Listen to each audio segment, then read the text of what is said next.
Dr. Shanmuga Sundari, working as an assistant professor at Sita Lakshmi Ramaswamy College, Tiruchirappalli. In this presentation, we'll explore the various addressing modes of popular 8051 microcontroller.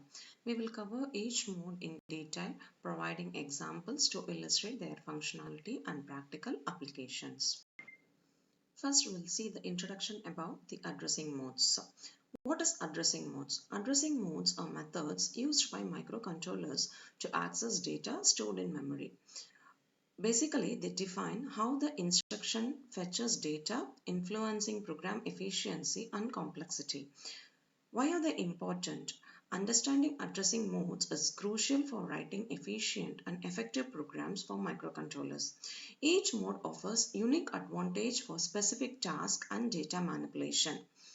CPU can access the data in various ways. Data could be in register, memory, or it can be an immediate value. The use of efficient mode of program will increase the processing speed of CPU as well as the processing time that can be shortened. There are 5 types of addressing modes. First one is immediate addressing modes, register addressing modes, direct addressing mode, register indirect addressing mode, and indexed addressing mode. The first one is immediate addressing modes. This mode of addressing either an 8-bit or 16-bit value is used as source operand. This content is specified in the instruction rather in a memory or in a memory register location. The destination register should hold the same data size which is specified by the source operand. In this immediate addressing modes, the data is embedded directly in the instruction itself.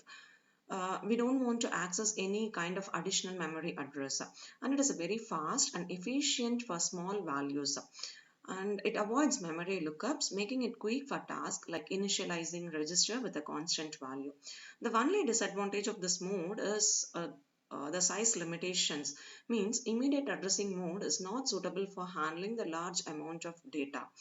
Let us see some examples. The first instruction, move dptr #0f00h, initialize the dptr register with the value FE hexadecimal value. And the second instruction, move R1 #81, initialize the register R1 with the value 81, whereas the third instruction A, #03h adds the value 30h with the content of an accumulator and stores the value at the accumulator as we used to see in our microprocessor. Whenever we are using this immediate addressing modes, we have to use the symbol hash before this number. It indicates to this, it is an indication for the CPU that we are using this immediate addressing mode. The second one is a register addressing mode. Here the instruction will specify the name of the register in which the data is available. Here the instruction uses the specific register as an operand, directly accessing the data within the register. Here the operand should be any one of the register between R0 to R7. And as the registers are stored directly in the CPU, and this enables the fast execution of our instruction when compared to the instructions corresponds to the external memory locations. The only disadvantage, as we have seen in our immediate addressing modes, this addressing mode is also having limitations like it cannot be operated for large amount of data as we have a limited number of registers. And let us see some examples. The first instruction will move A, R0 will transfer the content of R0 to A, or it copy the value of R0 to A, and the second instruction will copy the value of accumulator to the register R1. The third instruction, add A, R5, will add the contents of the registers A and R5. The fourth instruction, move dptr, A, is specified as invalid because we know that the dptr register is a 16-bit register, whereas the accumulator is an 8-bit register. So it is not valid. Both the registers should have the same memory address. So instead of that, what we can do is we can split this dptr register into two halves, dptr lower bit and dptr higher bit addresses. So the fifth and sixth instruction, dpl, R2 will copy the content of R2 to the lower address of dptr register, and the last instruction will copy the content of R1 to the higher orders of dptr register. The third one is direct addressing mode. In this mode, the operand is specified by an 8-bit address field in the instruction. One can access all the 128 bytes of internal RAM location and each special function registers. If the MSB bit is equal to 0, then the location is within the RAM location, and if the MSB bit is equal to 1, then it indicates that we are using a special function registers. Here we are directly accessing the memory. That is why we are naming this addressing mode as a direct memory mode. And as we have only some limited memory space, that is from 00 to 7F, and some special function registers, we have some limited scope for this addressing modes. But it offers a high flexibility because it's here we can access the data stored in different memory locations, facilitating the data manipulation in an effective manner. Here are some examples. The first one states that we are moving the content of the address 40H to the register R0. The second one indicates that is move A comma P3 indicates that we are copying the content of port 3 to the accumulator, whereas the instruction add A comma 55H indicates that we are adding the content of accumulator with the content of the address 55H. Now we'll see a register indirect addressing mode. Here the register is used as a pointer to the data. Here we are accessing the data via register. This means the instruction utilizes the register to hold the address of the data location instead of holding the data itself. The actual data is fetched from the address pointed by the register. And here the limitation is that we can use only R0 and R1 or the DPTR register as the pointer. R0 and R1 is for the CPU memory locations, and DPTR is to access the external memory locations.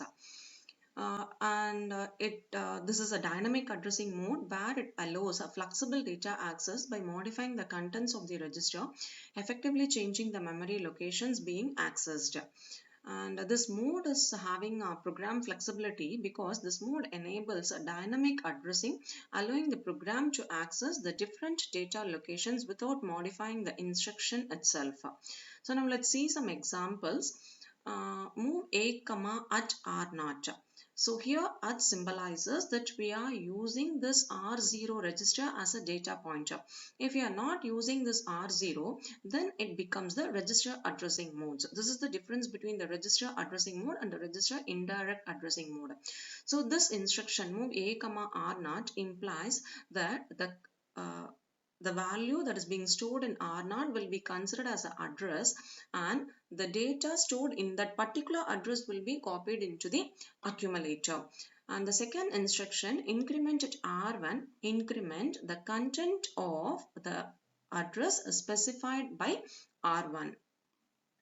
And the third instruction will add the contents of A and the content of the address specified by R1. So in all these modes, here the R1 or the R0 is considered as a data pointers. The next instruction is like we are transferring the address specified by the DPTR location to the accumulator. And the next one, move A comma at R2 is invalid because only R0 and R1 can be used as a data pointers. So now let's see this with a detailed example. Here the move P1 comma has 0 FFH. This is an immediate addressing mode where we are initializing our port P1 with the value FF. So after the execution of this program, port 1 will have the value 04H. And the next one, we are transferring the content of the port 1 to our accumulator. So now our port 1 will, the accumulator will have the value 04H. The next one, move R0 comma FFH, where we are initializing our register with 50H. Next, we are using at R0 comma A. So here what we are doing is we are copying the content of A to the memory location specified by R0. So what will happen after this execution? The content of the accumulator, that is 04H, will be stored in that 50H memory. So it is not going to be stored in R0. Instead, it will be stored in 50H. The final one is indexed addressing mode, or we can call this one as a code access memory also. Using this instruction, only program memory can be accessed, and this addressing mode is helpful to read the lookup tables in the program memory. Either the DPTR or the program counters are used as a pointer registers. By combining the base address and the index registers, we can formulate the new memory address. So this instruction facilitates to add the base address and the index address to calculate the actual data address. The index address is added to the base address to determine the final memory location in another way.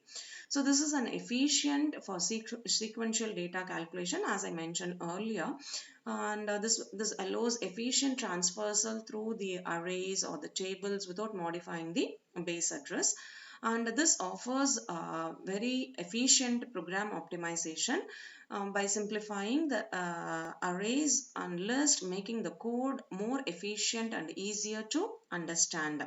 So we'll see some examples. So the first instruction moves the a comma at a plus dptr. So where we are adding the accumulator content with the dptr register to formulate a new address, and then the content which are in that new address will be transferred to the accumulator. And similarly for the next instruction, instead of dptr we were using the program counter. So in detail, let's see this indexed addressing mode. First, let us initialize the accumulator with 80H and a hexadecimal number. So for that, we are using immediate addressing mode. And now initialize our DPTR register with a 16-bit number called 1F00H. That is what has been implied by the first two statements. And then we are using the indexed addressing mode. So after executing the third line of instruction, the microcontroller will add the content of accumulator and the DPTR. So the answer is going to be 1F80H.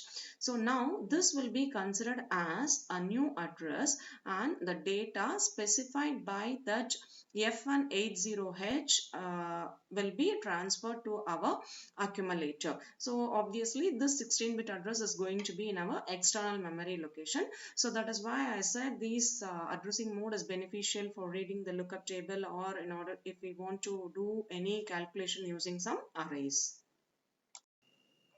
Finally, the conclusions and key takeaways. Each addressing mode serves a specific purpose, offering advantages for different scenarios and data access patterns. So based on the user requirement, we can choose the addressing modes. Mastering addressing modes is crucial for optimizing the code performance and 8051 programming. Explore the different addressing modes in practical applications to gain a deeper understanding for their strength and limitations. Thank you for listening. Thank you.